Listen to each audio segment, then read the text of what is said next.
In this video, we're going to be looking at how you can detect players in various different situations. First, we're going to look at how you can detect the distance a player is from a different object using magnitude. Then we're going to look at how you can detect players in various different regions, when they're entering a region or leaving a region, and taking action based on that. And then finally, we have a final example. We're going to look at how you can use Raycast and Shapecast to detect when a player passes in front of an object. All right, let's jump into the examples. All right, so here's the setup for our first example. So this is the magnitude example. So what we got here, we got our little spawn point in front of our path here. So we got this, they're just basically block parts here. So we got this path block part. And then we go a little further down here, we got this other block part, which is we call detector. And then if you go way down here, we got this little army soldier guy. So this is just a guy I grabbed from the toolbox. So we have him here. You can grab him from the toolbox. You can find him in there. He has a bunch of scripts in there. So one of his scripts is called Soldier AI. So we currently have that disabled. So let's take a look over here in the Explorer. And I got this magnitude demo folder. And then I have this other folder in there called models. So that's just these other little kind of barricades here. So they're not really that important. I just kind of pulled them in from the toolbox also, just kind of give it a little visual effect here for the demo, but they're not really anything you have to pay attention to. And then we got the detector script where all the magic happens. The army soldier we grabbed from the toolbox. If we expand him, we see he has this soldier AI script, which I've set to disabled. So the enabled checkbox here is not checked. And then there are two basic parts, the detector part and the path part.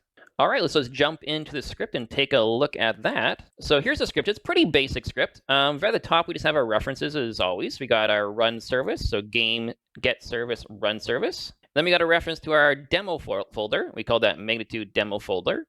And then once we got the reference to our demo folder here, we get a reference to both the detector and path parts. So we're using demo folder wait for child for the detector and path parts. And we also got that army soldier in there, so we get a reference to him also. And then down here, we got this heartbeat event fires every frame. It's accessible by the run service. So we're going to connect to that. And inside that, so we got this function that calls when the heartbeat event fires. And inside that, we got this game.players.getPlayers. We get all the players. And then we loop through that in a for loop. And inside that, we got a variable called local character we create that we signed player.character to.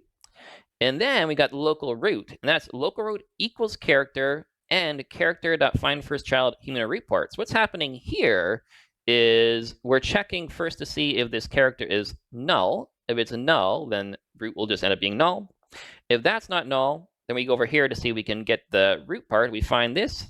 If that's null, root will end up being null. If not, it's going to be equal to our humanoid root part. So if both the character and then we find the humanoid root part, this will be the humanoid root part. And then we check if the root part has a value. So if it's not null, then we're going to go into here. All right, so this next line here is kind of the most important line of the script. So the local distance equals root.position minus detector.position dot magnitude. We have this in kind of these round brackets here. So what's happening here is we're creating a local variable called distance, and we're making that equal to root.position minus detector.position, which are both vector 3s. But so when you get root.position minus detector.position, you get a new vector for you kind of represents the distance. But what we want to use dot magnitude to convert that into a single value, which is a value in studs. So one numerical value in studs, which represents the distance. And that is then set into our variable distance. All right, then we come down here, we have a print statement here. So it's printing out the player's name and how far they are. So it's close to the detector, distance, and we have comma, and then the distance itself. So we're going to print that out to the output window. And then here is a little more magic that happens. This is where we actually change the color of the detector part based on the distance. So we're checking the distance here in an if statement. So if distance is less than or equal to 100 and distance is greater than 80, then we're going to get that brick color set for the detector and the path part. We're just setting it to yellow in that situation. So if this is true, we're setting it to new yellow, the brick color. And if that is not true, then we jump down here to the else if, and we check, is distance less than or equal to 80, and the distance is greater than 40. If that is true, then we're going to set the detector and path brick color to frame reddish orange. And then if that is not true, we're going to jump down here to the next else if, and we have distance is less than or equal to 40. If that is true. Then we're going to set the brick color to a bright red, so it's really red for the detector and the path. And then we're also going to enable the script, the soldier AI script on that army man, so he can kick into action and try to track us down. All right, and then if none of that is true, we jump into the else, and then we're just going to set the detector to green and the path to green. So pretty basic script here, but it's pretty powerful, using that magnitude here to find the distance between various parts. So let's see how that works. All right, so let's run this project here. All right, so I spawned right in front of the path here. So we go down to the output window. You can see it's kind of printing every frame, the distance here. So we got the name of my character is close to the detector, and the distance is 124. So 124, if we go back to our script, doesn't fit in any here, so it's going to jump into the else, and it's going to remain green until we get less than 100. All right, start moving closer. Still 106. All right, so now we're at 95. So now the path has changed to yellow, and the detector part has changed to yellow. Our soldier man way down there in distance, he's not doing anything yet because he doesn't kick into action until we get this to turn red. All right, let's move a little closer. Oh, there we go. Now we're orange. Distance is 71. So let's take a look at our script. So it's less than or equal to 80 and greater than 40. So that's when we change it to the orange color. So that's where we are right now. All right, let's move a little closer. All right, so when we get close enough, we have to get less than or equal to 40 for it to turn red, and for the soldier AI script to be enabled. So we're pretty close. We're at 50, a little closer. Oh, there we go. Look at that. He's coming for us. Okay, let's try to hide behind this part. Oh, he's going to get us. Stop. He's onto us. He's got his knife out. Oh, he got us, guys. All right, so we, yeah, there we go. So that's basically that demo. It's pretty simple. His script is still enabled. We haven't did anything to disable the script, so he's coming after us again. But I guess what you could do is, in here, I guess you could go in, then you could set his script to false. So we could just go something like this and go in here and just change this to false so that he doesn't keep coming after us. Anyways, that's that demo. So we're going to move on to the next one. All right, let's take a look at our next example here. So this is our example. We're going to look at how we detect when a player is in a certain region. So we got a little setup here. We got our box region demo folder in the Explorer here. And then we got this subfolder here called models. So this kind of just contains the extra stuff that's really not that important to the demo. It's just kind of our visual effects. So we got some signs here. We got this path, the lights, these little barricades here, and those little kind of medical signs back there. Those are just some extra models that we pulled in from the toolbox just to add some little visual flair to the example here. So those are all in this models folder here, so it's not really anything important there. We also got a couple emergency lights that are in this red region, which are just for visual effect also. So the important part of the demo is the region green and region red. So that's these two block parts. Here we got this red part here, and we got the green part here. So let's take a look at those. I'm going to select region red. Let's go down to the Explorer.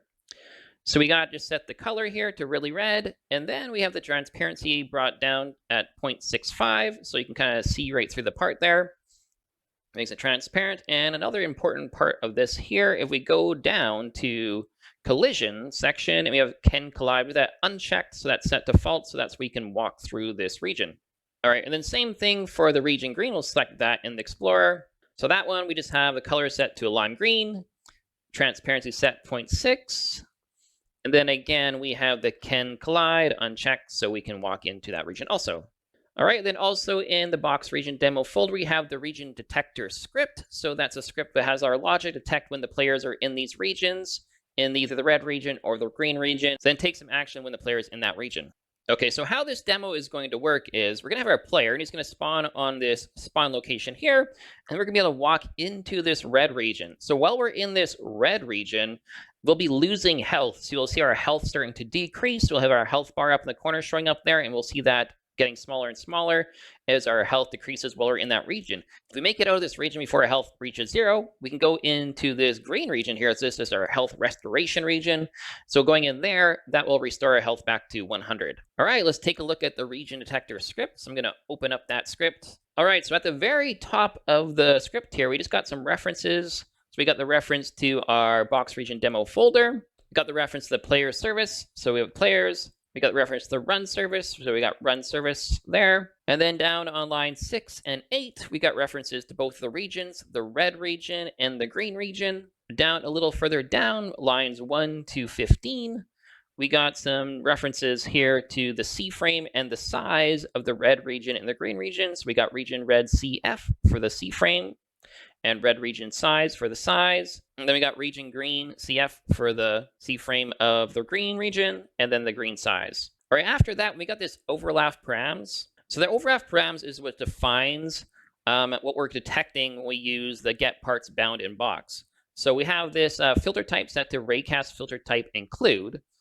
So how this is currently set is we have the include set, then we have the filter descendants instance set to just a table with a workspace in it. So this is actually just going to include everything.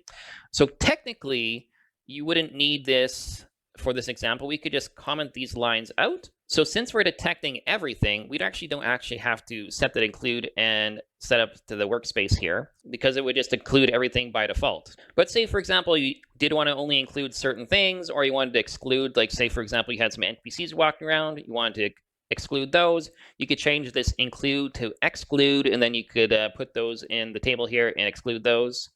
But for this example, we'll just leave it as it is. All right, down to line 23 and 24. So we got a couple tables here set up, players in region red and players in region green. So we're going to have the players added to there with a true or false value, whether they're in the region or not. Line 26, we got take health. We're going to use that later on. We just have it defaulted to true here. All right, so the next one here is this function, get players from parts. This is an important part here. So this is what we're going to use to determine if the part that is in the region is a player or not. So how that is going to work, when we're updating our regions, we're going to have a call to GetPartBoundsInBox. We're going to get a list of parts back, and then we're going to loop through those parts, and we're going to call getPlayersFromPart, and that is going to determine if that part is a player or not. And we're going to do that by, on the first line here in the function, we got local character equals part, find first ancestor with which is a model. So all players are a model. So if we find this model, that means that's potentially a character. So if it does, we're going to assign this value here to that model that we find. And then if we don't, we're going to return null here on line 30. And if we do find it, we continue on to line 32. And then we're going to check to see if there's a humanoid in that model there. So with that character reference there, we're going to go find first child of class humanoid. So all our players should have a humanoid part with the class humanoid. If we find that, we can continue on. If not, we'll just return null because it's not a player. Yeah, so if we find the humanoid, we'll go down to line 35, and we get players from character, pass in the character, and we'll get the player, and we can return the player in line 36. All right, let's go down to line 39. So we got this update region red. So this is what's going to run every frame. So we scroll down a little ways down to the bottom here. We got this run service.heartbeats. This runs every frame, and we're calling these update region red, update region green, and players in red. So that's these functions up here. So what update region red is going to do, we have this players in region red table here. So it's going to update this table. It's going to set whether all the players are in the region or not using that true or false value. So let's take a look at that. So we start off with local parts equals workspace get parts bound in box. So this is really the really important part here. So this is what we're using to find all the parts that are in the region, in the red region. And to do that, so we get the get parts bound in box. We pass in the region red C frame, and then we pass in the region red size, and then we pass in those overlap params we set up there, which is basically telling it to include everything. All right, then on line 43 here, we just create a found players table. So this is a table that we're going to add all the players we find into it. All right, then we go down to line 45. We just have a for loop here. We're going to loop through all the parts that was returned by getPartsBoundsInBox. And then we're going to use that getPlayersFromPart function from earlier to determine whether that part is a player. If it is a player, we're going to add it to that found players table and set it to true. So that's this right here. All right, so we have this last little bit of this function here. So this is where we're checking to see if the player has left the region. So we have this for loop, and we're going looping over all the players in region red. And we get the player, and we get the true false values. So we're calling out what's inside.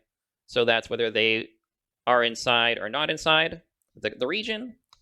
So if it's true, and they're not in the current found players table. So this table, we just added the players that are currently in the region too. If so, this is true, and they're not in here, we know that they left the region. So then we can set this to false. So players in region for that player we're set to false. We're going to print out player.name and then left the region. All right, let's go down to our next region. So we have a function for update region green. So it's fairly similar, except for this time we get parts bound in box. We're passing in the C frame for the green and the size of the green and the same overlap params that basically includes everything. We've got the same found players table. Now we have nearly identical logic as we had for the red region for the green regions. We're having the check to see if they entered the region and the same similar check to see if they left the region. So I'm not going to go over that completely because we already covered that for the red region. But the little difference here for this green region is we have this humanoid.health equals 100. So what this is doing is if their health is less than 100, we're resetting their health back to 100, so giving them full health again. Right, and then again, we have the left, the region. This is exactly the same as it was for the red as it is for the green, so we're not going to go over that. All right, then we have this final function here, players in red. So this is a function that for the players that are currently in the red region, we're going to be taking some health away from them because this is like the danger region. Maybe there's some radiation in this region, so they're getting their health damage while they're in this region. So let's take a look at that. So first thing we have this is take health equal true. Players in red is running every frame. So we don't want to take health away every frame. We only want to take a health away, say, every half a second. So we have this take health value, this variable we set, that says, and we have it set to true by default. So if it's true, it can go into this if statement here. And we're going to set it to false because we're already in here. We don't want it to run again until it's reset back to true. So we're going to go through that, and we're going to go find all the players in region red. Then if for each of those players, if it's true, they're true that they're in the region, we're going to go through. And so for this line here, local character, we're getting the character of the player. Then we're getting the humanoid of the player. And then for the humanoid.health, we're just going to humanoid.health, so getting the current health, subtracting 5, and giving it the new value with the subtracted 5 for the health. And then you print out player.name. So player.name and the health is what the current health is now set to. So humanoid.health would be 5 less than it was before. Then they're waiting for 0.5 seconds. So we only want to run this every 0.5 seconds. So we're taking health away about every 0.5 seconds. We wait, then we set this back to true. So then the next time that this runs, they can go into this if statement then and then take more health away. And then finally, we got this heartbeat. So we're connecting the heartbeat there. Then we're just calling all these different functions, update region red, update region green, and players in red. All right, let's give it a run and see what it looks like here. Click and play. All right, spawn at the spawn location. We have set in the front here. We got this little path telling us that this is, we got some signs here. Do not enter. Do not enter. It's telling us there's danger here. We got some radiation going on in here. Could hurt our health.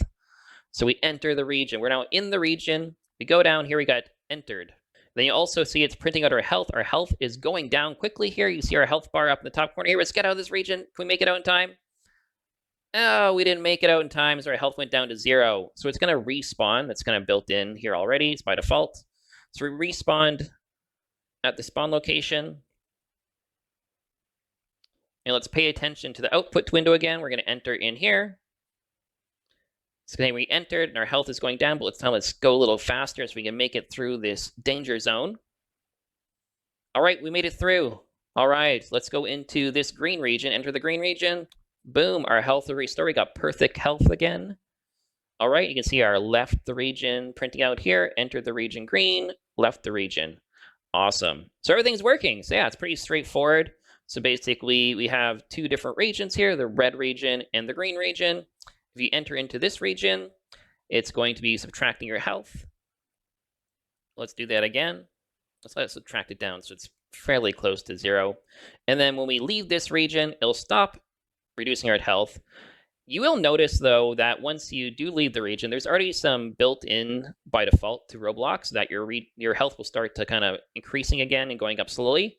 But we have this green region, which will completely restore our health. So we go into this, it'll set it back up to 100. Now we're at 100. The health bar disappears.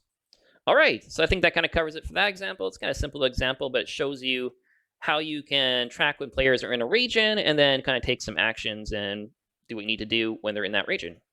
All right, so here's our third and final example. So this is a pretty simple one here. We'll go over it quite quickly. I don't have anything too fancy set up for this one, but we got our spawn location nav moved over here in front of this example.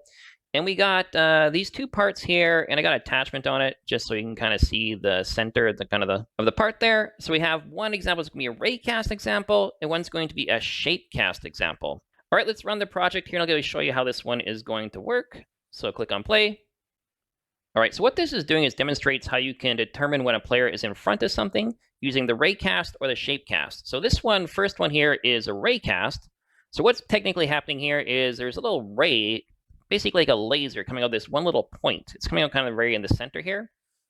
So we go in here in front of that. So let's go right in front of that. We'll see that it's detected us, that we're in front of that laser beam here. It's hitting us, so it's hitting us, and it's turning this part red. Right, so we're over here. We're not right in front of that point there, so it's not going to detect us. It has to be right in front of that one little point, because it's like a little laser kind of beaming out of that part there, of that point. And this one here is a Shapecast. So you'll notice it's kind of beaming a kind of more broader region here. It is basically the whole entire shape. So we can go in front of that and anywhere in front of that part, and it'll detect us, it'll hit us. So it's casting the entire shape. So we're in front of here. We don't have to be right in this little tiny spot in the center. We can be just right on the edge here, and it'll detect us, and it'll hit us. All right, so we got two scripts. There's one on each of these parts. So let's take a look at those scripts. They're pretty simple, and we can kind of wrap this one up pretty quickly here. All right, so this is the Raycast example. So we look at the Explorer, and we have this Raycast sensor demo folder, and we have the part. So that was the part that you saw turn red, and we have the script on that part, and the attachment just kind of see like the very center of that part. So that's all the attachment's doing here. All right, and then we look at the script here. We just got our references at top. We're getting a reference to the sensor part. So it's script.parent, because the parent of the script is the part. We got the sense distance. So we have the sense distance set to 20. So that ray is going to go out for 20 studs. So we have this while loop set to true. So this while loop is just going to go on forever, but it's going to wait 0.1 seconds every time it starts at the beginning of this loop here. All right, and we got a few more references here at the top. So we reference a run service. We got a reference to the demo folder itself. We got a reference to a separator. We don't really need this. I just kind of threw it in here, just kind of sort of example. You can ignore some things. But I don't think our array even hits that because I think it's more than 20 studs away. But I got this anyhow. We got the separator 3. That's just that blue wall we have next to our demo. All right, so in our while loop here, we go down to line 13. We got the origin. So this is the sensor part.position. So this is where our ray is going to start, the origin of the ray. And we got the direction and the length. So the direction is going to be the direction the ray is going to go, and plus the distance is going to go. So we have direction equal to sensepart.cframe.lookVector. So that's going to get us the direction. And we have time sense distance. We had at the top there set at 20. So that ray is going to go out 20 studs. And this is optional here, but you can't ignore things. So to show an example, you can ignore the sensor part itself. And I also have that separator 3 in here. We just put that in the ignore list. So we go down to line 21. So we're setting up the params, kind of how the Raycast needs to behave, what it's going to be, what it can hit, what it can't hit. So that's what is defined here. So we have the filter type set to exclude, and then we have our ignore list here, which has the sensor part and the separator 3. So we'll ignore those things. It won't hit those things. Then we're actually casting the ray and getting the result back, whether we hit something or not. So we have workspace Raycast from the origin of the part, the direction it's going into, and the parameters. So the direction also includes the distance of 20. And this is saying exclude those two things. We don't want to hit those two things. And then if the result is true, that means we got a hit. And we just kind of print out what we hit there and what distance it was hit at. And to get the distance, we're using magnitude like we did in the first example. So we have dot magnitude there. So if it was true, we're going to change the sensor part.color to red. And if not, we're going to keep it at green. All right, so now I'm going to open up the script for the Shapecasts. So it's very, very similar to the Raycast. A lot of the stuff here is kind of the same, except for its workspace called Shapecast. Yeah, so the Shapecast, we just pass in the part itself, the sensor, which we're going to do the Shapecast from, the direction, and then the params, which we just have the excluding the sensor up here. It's very similar to the last example. And again, if we get the result back as true, we got a hit. We're going to print out what we hit and the position. And if we get a hit, we're going to change the color to red. If not, we'll just leave it at green. All right, let's run this more time. Click on play. All right, let's actually go way over here. So we go way over here. We're more than 20 away. We're not going to get any hits. So we got to come in a little closer. How close do we got to get here? Around 20 is, yeah, so these are, each of these little squares here is about 1. So it's 1, 2, 3, 4. So we got to come back. Let's see. How far can we go? There we go. We're not getting hit there at that distance. Come a little closer here.